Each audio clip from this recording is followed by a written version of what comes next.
लाहौर में तेज आंधी, कहीं तेज तो कहीं हल्की बारिश। मौसम खुशगवार हो गया। फैसलाबाद, सरगोदा, कसूर, खानेवाल, चिन्योर, खुशाब, गुजरात, मुजफ्फरगढ़ समेत पंजाब के मुख्तलिफ हिस्सों में भी बादल बरस पड़े। गर्मी का जोर टूट गया। इस्लामाबाद, चारसदा, मर्दान और सवात में भी बारिश। महकमे मौसमियात के 24 घंटों के दौरान वस्ती पंजाब, खैबर पख्तूनख्वा, गिलगित और कश्मीर में बारिश की पेशगोई। लाहौर, सरगोदा, मियांवाली, फैसलाबाद में बारिश मुतवक्के। सिंध का मौसम खुश्क और गर्म रहेगा।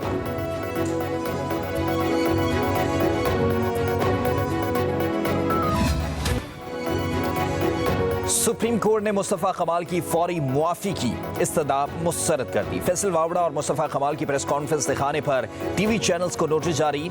सुप्रीम कोर्ट ने तमाम टीवी चैनल्स से 2 हफ्तों में जवाब तलब कर लिया। अदालती रिपोर्टिंग पर पाबंदी से मुतालिक पैमरा नोटिफिकेशन भी मुअत्तल। चीफ जस्टिस ने इस्तफसार किया कि फैसल वावड़ा मुआफ़ी मांग रहे हैं या नहीं। वकील मोइज़ अहमद ने कहा कि मुशावरत के बाद सुप्रीम कोर्ट को आगाह करेंगे। अदालत ने फैसल वावड़ा से दोबारा 1 हफ्ते में जवाब तलब कर लिया।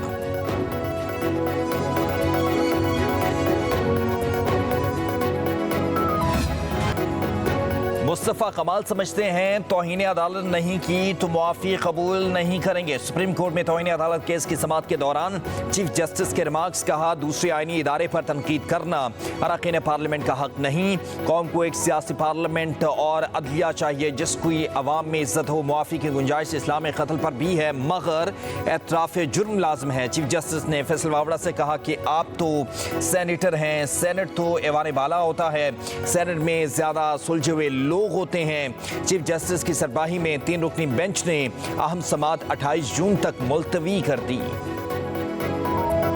माफ़ी तो थड़े के ऊपर बैठे हुए आदमी से ही मांगी जा सकती है, कोई मसला नहीं है। माफ़ी मांगना कोई गुनाह नहीं है, लेकिन माफ़ी के लिए कोई गलती भी तो करनी ज़रूरी है। अगर मैंने कोई गलती की है तो मैं थड़े में बैठे हुए आदमी के साथ हाथ जोड़ के ही माफ़ी मांग लूँगा, मुझे उसकी कोई प्रॉब्लम नहीं है। प्रॉब्लम ये है कि अगर मैंने कोई काम गलत नहीं किया तो उसका सवाल है ना, तो मैं एक्सप्लेन करूँगा। अदालत में मुआफ़ी मांगना गुनाह नहीं है। मैंने कोई गलती की हो तो मुआफ़ी मांगूंगा। सेनेटर फैसल वावड़ा की इस्लामाबाद में मीडिया से गुफ्तगू। कहा, अदालत और जजेस की इज्जत करता हूँ, हमारा केस अभी सुना नहीं, बारी आएगी तो कुछ बता सकता हूँ। सुप्रीम कोर्ट में अगली तारीख पर पता चलेगा कि क्या होगा। अदलिया के वक़ार को 140वें नंबर से पहले नंबर पर देखना चाहता हूँ। इंसाफ का निज़ाम ठीक हो गया तो पाकिस्तान तरक्की करेगा। सुप्रीम कोर्ट से गैर मशरूत मुआफ़ी मांगी है। एमक्यूएम रहनुमा मुस्तफ़ा कमाल की सुप्रीम कोर्ट के बाहर मीडिया से गुफ्तगू। कहा, प्रेस कॉन्फ्रेंस में कोई तौहीन अदालत नहीं थी। अदालत में मौक़िफ़ पेश किया कि अगर कोई बात नहीं थी तो मुआफ़ी मांगते हैं। सूदी निज़ाम में खुशहाली नहीं आएगी। शरई अदालत के फैसले के खिलाफ 16 बेंचेस ने स्टे ले लिया है। भुट्टो मौलवी नहीं था, उसके बावजूद आइन में लिखा जल्द सूद का खात्मा करेंगे।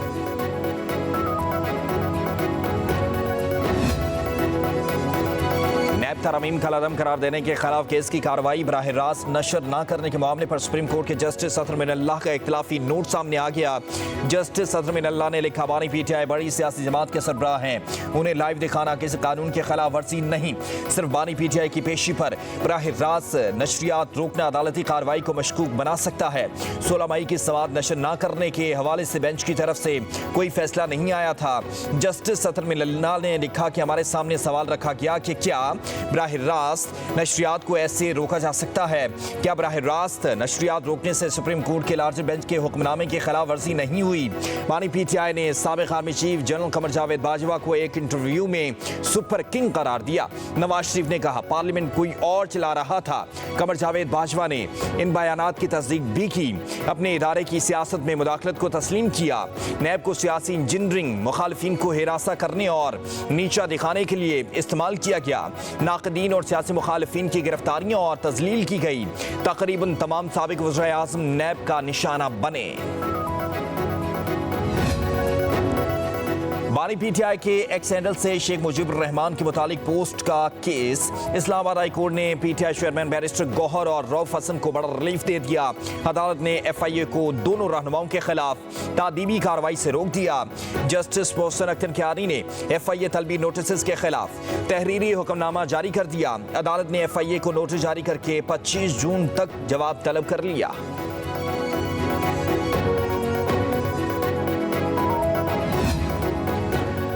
बानी पीटीआई की मुतनाज़ा ट्वीट केस में तहरीक इंसाफ के नाक़दीन FIA ऑफिस में पेश। बैरिस्टर गौहर और सेक्रेटरी इत्तलात रऊफ हसन FIA तहकीकाती टीम के सामने पेश हुए। 4 घंटे से ज़ायद तफ्तीश की गई। 21 सवालों पर मुश्तमिल सवालनामा भी दिया। दूसरी तरफ अपोजिशन लीडर उमर अयूब ने FIA से हमीदुर्रहमान कमीशन रिपोर्ट की नकल मांग ली। FIA के नोटिस के मामले को पार्लिमान में उठाने और अदालत के रूबरू चैलेंज करने का भी ऐलान। उमर अयूब ने FIA को नोटिस का जवाब तहरीरी तौर पर भिजवा दिया। ना उमाई का मुल्ज़िम वो तेरे बाप का काम है ना उमाई पे। तू मुद्दई भी बना हुआ है, तू जो है गवाह भी बना हुआ है, तू जज बना हुआ है। तू कौन है ना उमाई पे ना लेने वाला? तू गवर्नर आदमी है, पेट्रोल भी बंद कर दूंगा, तेरा खाना पीना भी बंद कर दूंगा। इतने दिनों से मैं बर्दाश्त कर रहा हूँ, बार बार आता है, फिर कभी एक बात कभी दूसरी बात। अपनी औकात में रहो भाई। तेरी औकात ये है कि तू तो हम तीनों भाइयों से हारा हुआ है। ये तेरी पॉलिटिकल हैसियत है। वज़ीर आला खैबर पख्तूनख्वा अली अमीन गंडापुर ने गवर्नर पर तनकीदी नश्तर चला दिए। कहा, गवर्नर की क्या हैसियत है, अपने गवर्नर हाउस में ही रहें वरना खाना और गाड़ियां बंद कर देंगे। पेशावर में BRT के इफ्तिताह पर गुफ्तगू करते हुए कहा, हम अपना हक मांग रहे हैं, ये सूबे के हक पर कटौती नहीं कर सकते और ऐसा करने भी नहीं देंगे। एहतजाज करना पड़ा तो करेंगे, हमारी तैयारी मुकम्मल है। दमाद मस कलंदर के लिए तैयार हो जाएं। विफाक से तो हुकूमत नहीं चल रही, बजट भी पेश नहीं कर पा रहे, मुल्क का दिवालिया निकाल दिया। पाकिस्तान में वसाइल की कमी नहीं, गैर मुल्की सरमायाकारों को सहूलियात की फराहमी यकीनी बनाएंगे। वज़ीर आज़म शहबाज शरीफ का शंजन में पाक चाइना बिजनेस फोरम की तकरीब से खिताब। कहा, हमारी सबसे बड़ी ताकत नौजवान अफरादी क़ुव्वत है। शंजन की तरक्की हमारे लिए मशले राह है। दुनिया को चीन की तरक्की से सीखना चाहिए। चीन ने तरक्की के लिए फरसुदा तरीक़ाकार को तर्क करके जदीद तरीक़े अपनाए। हमें भी माजी को पीछे छोड़ते हुए आगे बढ़ना चाहिए। अगर हम माजी में रहेंगे तो आगे नहीं बढ़ सकेंगे। वज़ीर आज़म शहबाज शरीफ शंजन से बीजिंग पहुंच गए। एयरपोर्ट पर चीन के नायब वज़ीर ख़ारजा और पाकिस्तानी सफारतखाने के हुकाम ने इस्तकबाल किया। बीजिंग में क़याम के दौरान वज़ीर आज़म शहबाज शरीफ चीनी सदर, वज़ीर आज़म और chairman national public Congress standing committee से मुलाकात करेंगे। पाक चीन ताउन बढ़ाने के मुफाहमती यादाश्तों पर भी दस्तखत होंगे। वज़ीर आज़म की पाक चीन इक़्तिसादी राहदारी के मनसूबों में काम करने वाली कंपनियों के हुकाम से भी मुलाकातें होंगी।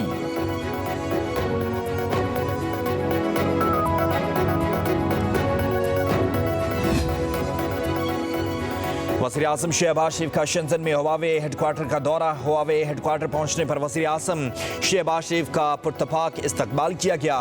वज़ीर आज़म और वफाकी काबीना के अराकीन को चीनी कंपनी के हुकाम ने मुख्तलिफ उमूर पर ब्रीफिंग दी। वज़ीर आज़म ने मुख्तलिफ हिस्सों का मुआयना किया।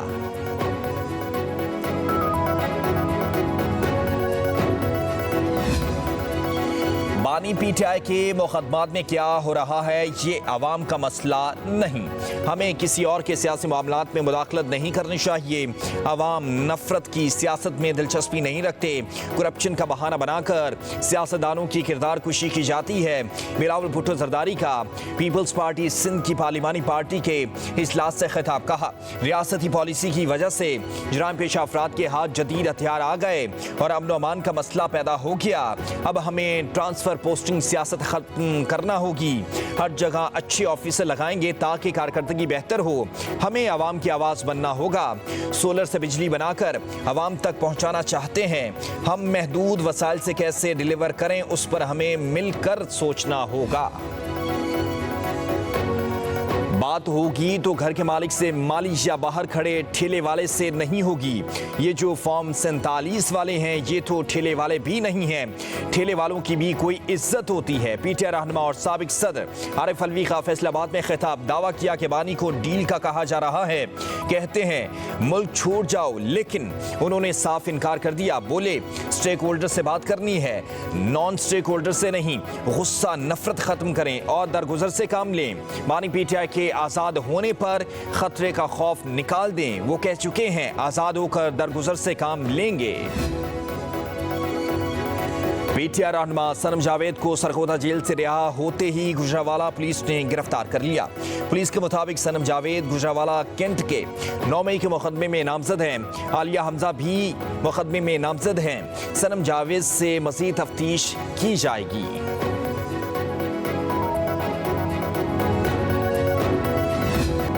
कराची की बाहिम्मत आयशा, जिसने अपनी माजूरी को कमजोरी नहीं बनने दिया। आयशा ने 2018 में पुलिस ज्वाइन की, मगर 2020 में ट्रैफिक हादसे में दोनों टांगों से माजूर हो गई। आयशा ने हिम्मत ना हारी और अपनी जिंदगी को नया मोड़ दिया। हिम्मत बांधी और MA की डिग्री मुकम्मल की। ट्रेनिंग मुकम्मल करके सिंध पुलिस की मीडिया सेल में काम शुरू कर दिया। कहती हैं मुश्किलात भुलाकर आगे बढ़ने का नाम ही जिंदगी है।